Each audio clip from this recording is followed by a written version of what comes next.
In the heart of Rome lies a mystery. Trajan's column is one of the most impressive monuments to survive the fall of the Roman Empire, and researchers are still trying to understand how it was actually built.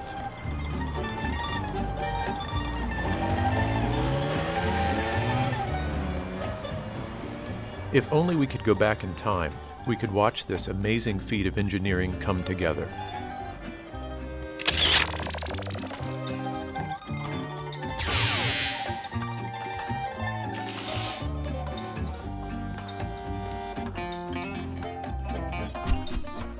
The column was dedicated by the Roman Senate in 113 AD to honor the Emperor Trajan, who had just conquered the Dacians, all but wiping them from the face of Europe.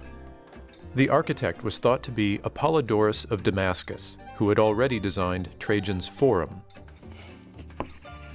At 126 feet tall, the column would require 29 blocks of solid marble, each weighing from 25 to 77 tons.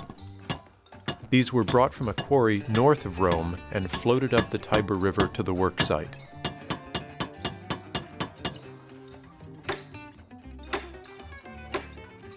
Within each drum was carved windows and a staircase, allowing access to the top.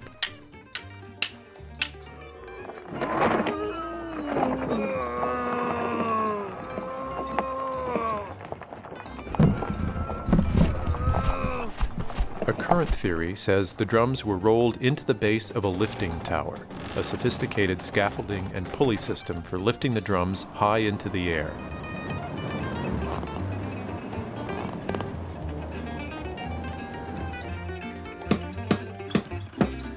To grip the drums, slots were carved into the marble for Lewis irons, which held the marble from the inside.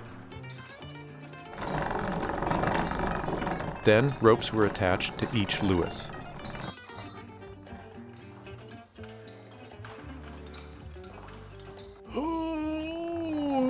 Providing the power for lifting the drums was a series of capstans working in concert, each pushed by perhaps a dozen men as well as horses. These were connected to ropes that wound through pulley blocks up and down the lifting tower.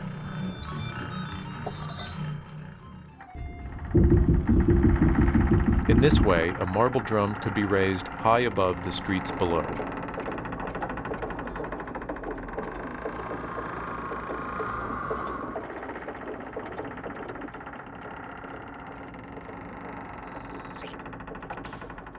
To see what's happening inside the lifting tower, let's take away one of the outer walls of this model. A drum is lifted and then lowered onto a trundling platform. Ropes are disconnected and the drum is moved horizontally. Then, new ropes are attached. The platform is removed and the drum is lowered and secured into place.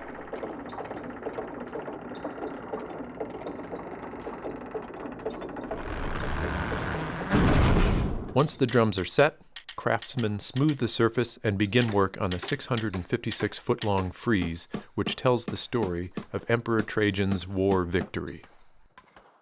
The frieze spirals up the column like a giant comic strip in 155 different scenes, and was probably painted with bright colors.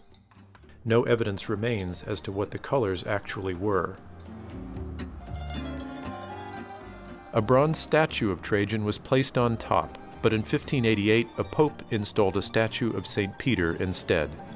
The statue of Trajan has been lost to history. Meanwhile, the pedestal is made out of 8 marble blocks and contains the tomb of Trajan.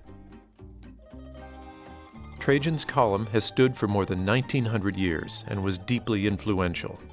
Over the centuries, as the city's landmarks crumbled, the column has continued to fascinate and inspire.